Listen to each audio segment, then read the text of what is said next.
Once upon a midnight dreary, while I pondered, weak and weary, over many a quaint and curious volume of forgotten lore, while I nodded, nearly napping, suddenly there came a tapping, as of someone gently rapping at my chamber door. "'Tis some visitor," I muttered, tapping at my chamber door. Only this, and nothing more. Distinctly I remember it was in the bleak December, and each separate dying ember wrought its ghost upon the floor. Eagerly I wished the morrow. Vainly I had sought to borrow from my books surcease of sorrow, sorrow for the lost Lenore, for the rare and radiant maiden whom the angels name Lenore, nameless here for evermore. And the silken, sad, uncertain rustling of each purple curtain thrilled me, filled me with fantastic terrors never felt before, so that now, to still the beating of my heart, I stood repeating, "'Tis some visitor entreating entrance at my chamber door, some late visitor entreating entrance at my chamber door. This is it, and nothing more." Presently my soul grew stronger, hesitating then no longer. "Sir," said I, "or madam, truly your forgiveness I implore, but the fact is I was napping, and so gently you came rapping, and so faintly you came tapping at my chamber door, that I was scarce sure I heard you." Here I opened wide the door. Darkness there, and nothing more. Deep into that darkness peering, long I stood there wondering, fearing, doubting, dreaming dreams no mortal ever dared to dream before. But the silence was unbroken, and the stillness gave no token, and the only word there spoken was the whispered word, "Lenore?" This I whispered, and an echo murmured back the word, "Lenore," merely this and nothing more. Back into the chamber turning, all my soul within me burning, soon again I heard a tapping somewhat louder than before. "Surely," said I, "surely that is something at my window lattice. Let me see, then, what there is, and this mystery explore. Let my heart be still a moment, and this mystery explore. 'Tis the wind, and nothing more." Open here I flung the shutter, when, with many a flirt and flutter, in there stepped a stately raven of the saintly days of yore. Not the least obeisance made he, not a minute stopped or stayed he, but with mien of lord or lady, perched above my chamber door, perched upon a bust of Pallas just above my chamber door, perched and sat, and nothing more. Then this ebony bird, beguiling my sad fancy into smiling, by the grave and stern decorum of the countenance it wore, "Though thy crest be shorn and shaven, thou," I said, "art sure no craven, ghastly grim and ancient raven wandering from the nightly shore.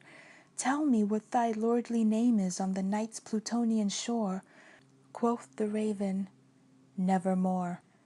Much I marvelled this ungainly fowl to hear discourse so plainly, though its answer little meaning, little relevancy bore. For we cannot help agreeing that no living human being ever yet was blessed with seeing bird above his chamber door, bird or beast upon the sculpted bust above his chamber door, with such name as Nevermore. But the raven, sitting lonely on the placid bust, spoke only that one word, as if his soul in that one word he did outpour. Nothing farther than he uttered, not a feather than he fluttered, till I scarcely more than muttered, "Other friends have flown before. On the morrow he will leave me, as my hopes have flown before." Then the bird said, "Nevermore." Startled at the stillness broken by reply so aptly spoken, "Doubtless," said I, "what it mutters is its only stock and store, caught from some unhappy master whom unmerciful disaster followed fast and followed faster, till his songs one burden bore, till the dirges of his hope that melancholy burden bore off nevermore." But the raven still beguiling all my fancy into smiling, straight I wheeled a cushioned seat in front of bird and bust and door. Then upon the velvet sinking, I betook myself to linking fancy unto fancy, thinking what this ominous bird of yore What this grim, ungainly, ghastly, gaunt, and ominous bird of yore meant in croaking nevermore. This I sat engaged in guessing, but no syllable expressing to the fowl whose fiery eyes now burned into my bosom's core. This and more I sat divining, with my head at ease reclining on the cushion's velvet lining that the lamplight gloated o'er, but whose velvet violet lining with the lamplight gloating o'er she shall press, ah, nevermore. Then, methought, the air grew denser, perfumed from an unseen censer, swung by seraphim, whose footfalls tinkled on the tufted floor. Wretch, I cried, thy God hath lent thee, by these angels he hath sent thee, respite and nepenthe thee from thy memories of Lenore.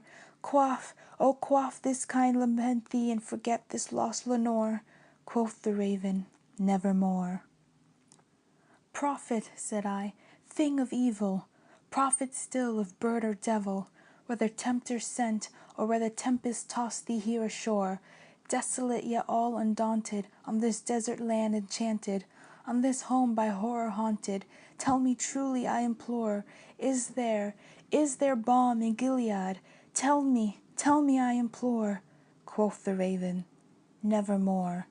Prophet, said I, thing of evil, prophet still of bird or devil, by that heaven that bends above us, by that God we both adore, tell this soul with sorrow laden, if within the distant Aidenn it shall clasp a sainted maiden whom the angels name Lenore, clasp a rare and radiant maiden whom the angels name Lenore. Quoth the raven, nevermore. Be that word our sign of parting, bird or fiend, I shrieked, upstarting. Get thee back into the tempest and the night's Plutonian shore. Leave no black plume as a token of that lie that soul hath spoken. Leave my loneliness unbroken. Quit the bust above my door. Take thy beak from out my heart, and take thy form from off my door. Quoth the raven, nevermore. And the raven, never flitting, still is sitting on the pallid bust of Pallas just above my chamber door, and his eyes have all the seeming of a demon's that is dreaming, and the lamplight o'er him streaming throws his shadow on the floor, and my soul from out that shadow that lies floating on the floor shall be lifted nevermore.